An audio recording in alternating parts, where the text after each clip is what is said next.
Welcome back. This is Toni Wade, the Compassionate Investor, and we've been talking about how you build a business from scratch.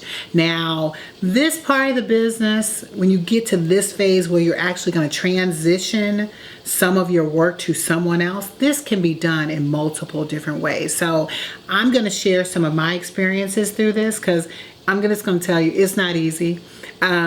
It may seem easy at first because you're just simply taking something and passing it to somebody else, but it's a process that you have to do. And depending on where you are in business, you might have to tweak this to where it fits you.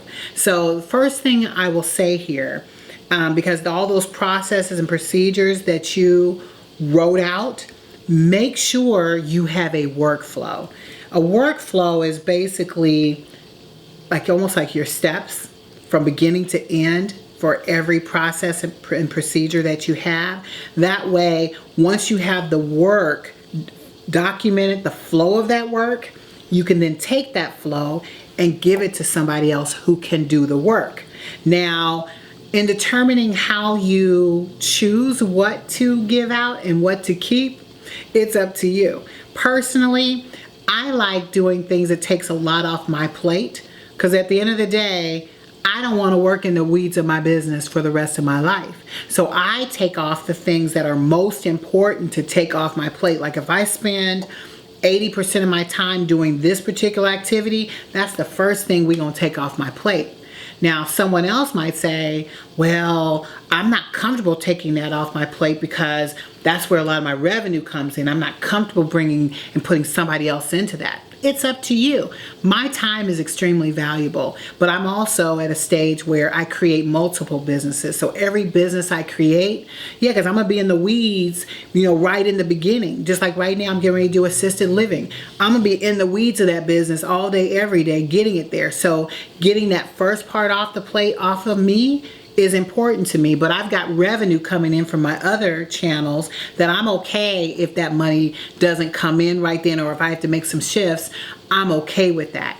You starting off right off the bat and this is your money, this is how you eat, you might not be so apt to take that off. You might choose something smaller that you can give somebody to do that can help you get to where you want to go. Or you might choose something that, let's say, is getting you new clients. That's important to your growth. So maybe choosing that. It's not necessarily something that you spend a lot of time on, but somebody else can help bring that in. So I want you to consider that as you're thinking about transitioning some of the work that you currently do and giving it to someone else. Now, the way in which I go about doing that, because you can either choose people that are locally working with you, or you could choose people who are virtual assistants. I love virtual assistants. Why?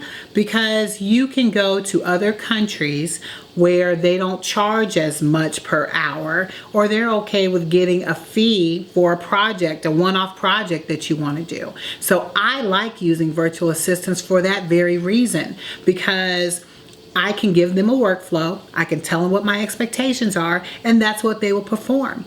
And they're going to perform it for sometimes less than $10 an hour. I hate to even say it. I think I had hired somebody once for $3 an hour. And they completed the task well. And I kept them for a long time until we shifted. We weren't doing TNT Buys Houses anymore, where we were doing a lot of wholesaling. So we were okay with, that falling off. But that $3 an hour, that's not a lot. And we were able to get a big return on that. So I love using virtual assistants. But there's other ways that you can bring people in and transition that work to someone else. As I mentioned before, in some of my other episodes and segments, that you can bring on interns who want to learn something that you're doing, and they are gaining value because you're teaching them a skill, and they may not require they might just be okay with a stipend, getting a stipend for the month. But that is an option if you're growing to where you can't afford to have someone on staff. Another thing you have to consider is you have to consider whether you're going to go full or part-time. Now, I'm going to tell you, I don't usually take on anybody full-time unless they've proven to me that they can be full-time. Because having a salary, paying somebody regularly that can cost money, you want to start them out part-time to make sure that they can do the work.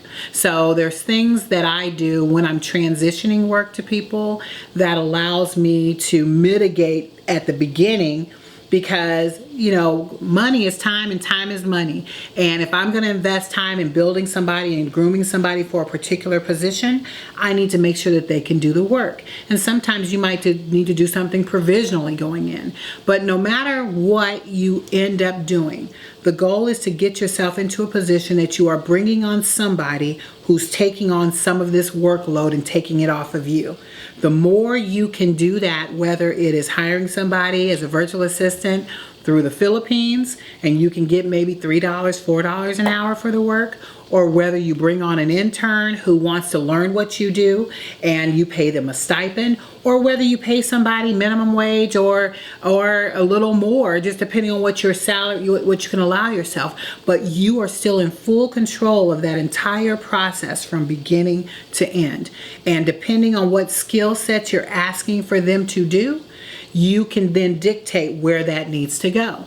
I will say, if you have something that is a high skill, just come knowing you're going to pay that dollar to get that. So I will say, if you are in position to transition work to somebody and hire somebody that's going to take on a large portion of what it is that you're expecting them to do, make sure that you have fully vetted it. Make sure you're choosing the right person, because as I said before, your time is money. You don't want to invest a whole lot of time with somebody and they're not the right choice. Another thing I want to share, as you are looking for people to transition work to, I like doing little, I don't want to say it's like a test, like for instance, if I'm working with a virtual assistant and I post on a site like Upwork, because I like using Upwork, when I post my job posting, I will put in the posting somewhere toward the bottom a little nugget that might say, when you apply to this, say pick me and tell me why I should pick you. Now that's a nice little statement, right? But listen at this. When you start screening and you look at those hundreds of applications that are coming in, those 100 proposals, they want your job. The people who do not say at the very front, pick me because of bloop, bloop, and bloop, guess what I do? I delete them. Why? Because they can't follow instruction. At the end of the day, if you can't follow basic instruction that clearly told you, if you're interested in this post, to say pick me and tell me why, then why would I want to hire you, even if it is $3 an hour? Because time is money and money is time. And if I got to put time into training somebody, even if it is for $3 an hour, I'm going to make sure I choose somebody that knows how to follow instruction. So hopefully you took that nugget down, because that has saved me a lot of time and headache, because I did that at the beginning where I was hiring people, and your time is valuable to you and you need to understand that. So you can do the same measure when you're doing interviews with people, where there are people who, when you put posts out on other sites like Indeed, you could do that very same thing, and when they respond the way you want to, those are the people that you are interested in interviewing.